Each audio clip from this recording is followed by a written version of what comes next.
नमो तस्से भगवतो अरहतो सम्मा सम्बुद्धस्से।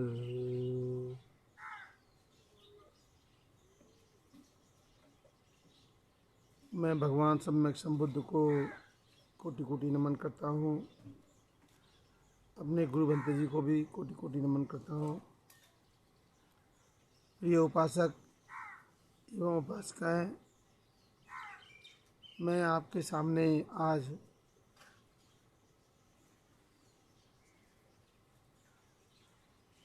एक विषय के साथ में धम्म देशना करने आया हूँ।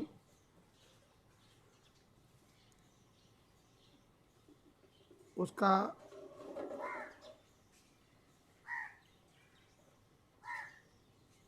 ये पार्ट 2 है। पार्ट 1 पहले बन चुका है और ये विषय होगा आहार, भोजन। भगवान सम्यक संबुद्ध भोजन के संबंध में कहते हैं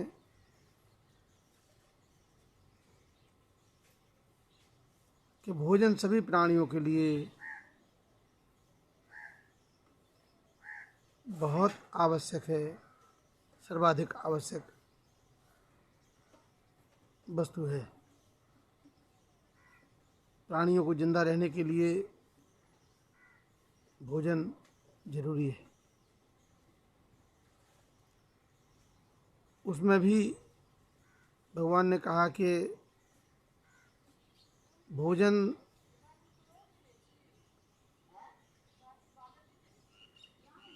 इतना आवश्यक है कि भोजन के अभाव में इंसान का जिंदा रहना ही संभव नहीं है।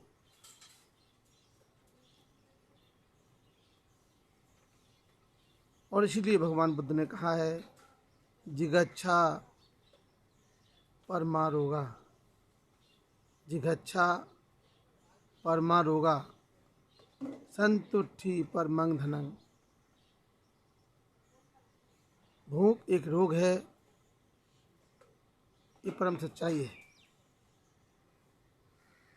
और संतुष्टि से बड़ा कोई धन नहीं है।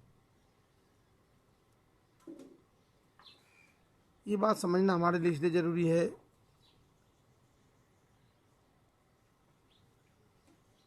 कि भोजन को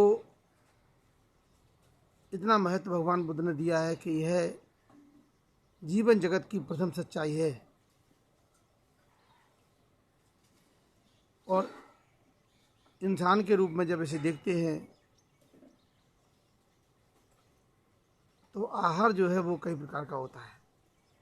ख़ास तौर से भगवान बुद्ध जब बताते हैं तो 2 प्रकार का आहार इंसान लेता है। एक है भौतिक आहार और दूसरा है चैतसिक आहार। भौतिक आहार क्या होता है? भौतिक आहार जो हम भौतिक वस्तुओं को, भौतिक शरीर को देते हैं। भौतिक वस्तुएं जो दी जाती हैं, जो हमारा भौतिक शरीर है, स्थूल शरीर है, जो जीवन जगत की भासमान सच्चाई है, उसके विकास के लिए हम भौतिक आहार ग्रहण करते हैं, जो आम इंसान दिन प्रतिदिन अपने जीवन में सुबह शाम लेता रहता है। ये भौतिक आहार शरीर के विकास के लिए बहुत आवश्यक है। जब समझो किसी को भोजन न मिले, भगवान बुद्ध के जीवन की घटना है कि उन्होंने संकल्प किया था, भोजन भी त्याग दिया था कि जब तक मैं जीवन जगत की सच्चाई को ना जान जाऊंगा परम सत्य तक नहीं पहुंच जाऊंगा, अंतिम सत्य तक नहीं पहुंच जाऊंगा, तब तक मैं भोजन ग्रहण नहीं करूंगा। और ऐसा हुआ भी। भगवान बुद्ध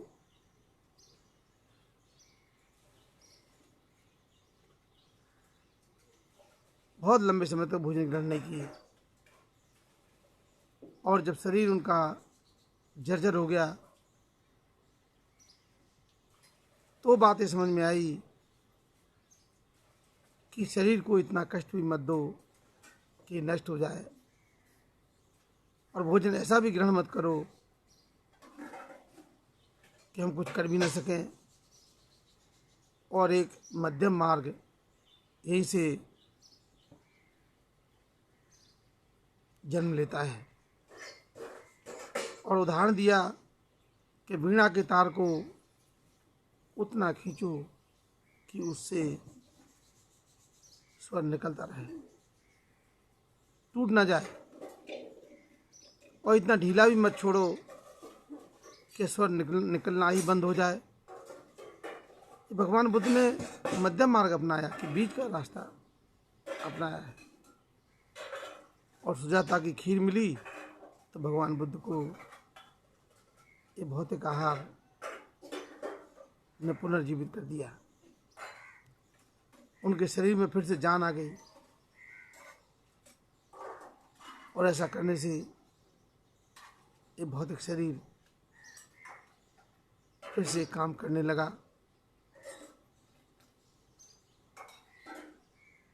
तो जिंदा रहने के लिए भौतिक शरीर के लिए भौतिक आहार चाहिए,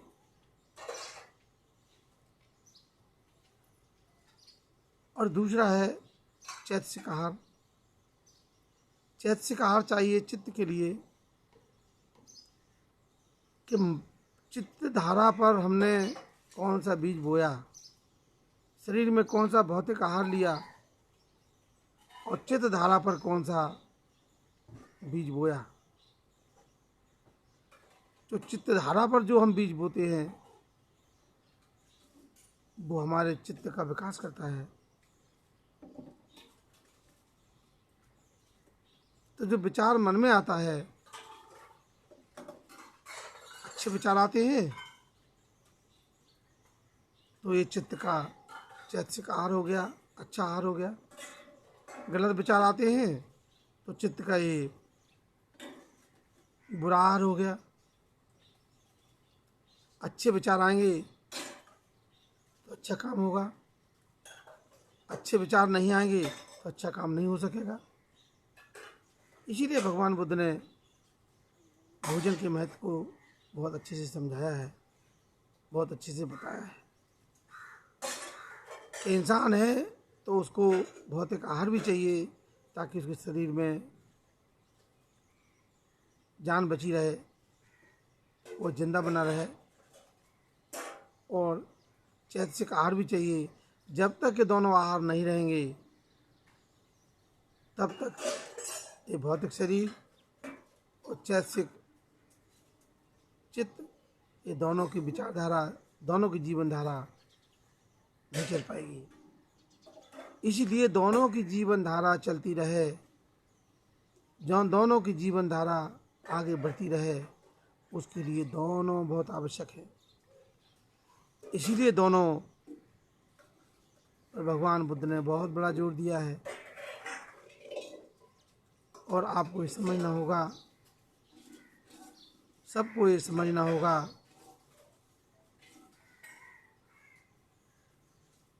कि आहार मनुष्य के लिए,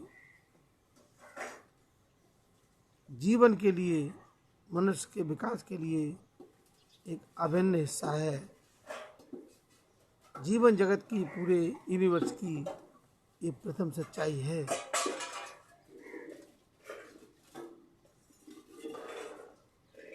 आगे इसका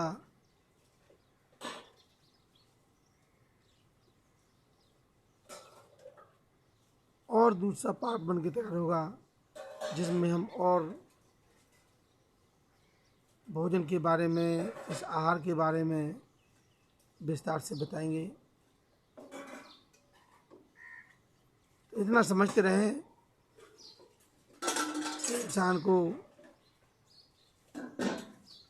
दो तरह के आहार लगते हैं। एक भौतिक आहार जो भौतिक शरीर के लिए आवश्यक है, और दूसरा चैतसिक आहार जो उसके चित्त के विकास के लिए बहुत आवश्यक है, चित्त पर चलने वाले विचार के लिए बहुत आवश्यक है, ताकि वो आगे उसकी धारा चलती रहे, जिसे विचारधारा बोलते हैं। तो चित्त पर बोया हुआ बीज, शरीर में बोया हुआ बीज जैसा हम बोते हैं वैसे ही जीवन धारा आगे बढ़ती है। तो मैं समझता हूँ कि आप इसे अपने अनुभव से जानते रहें, अपनी अनुभूति से जानते रहें, समझते रहें। आपका सबका इसी में कल्याण है, इसी में सबका कल्याण समाया हुआ है। आप सबका मंगल हो, सबका कल्याण हो, सबकी दीर्घायु हो, सबकी स्वस्थ मुक्ति हो। साधु साधु साधु।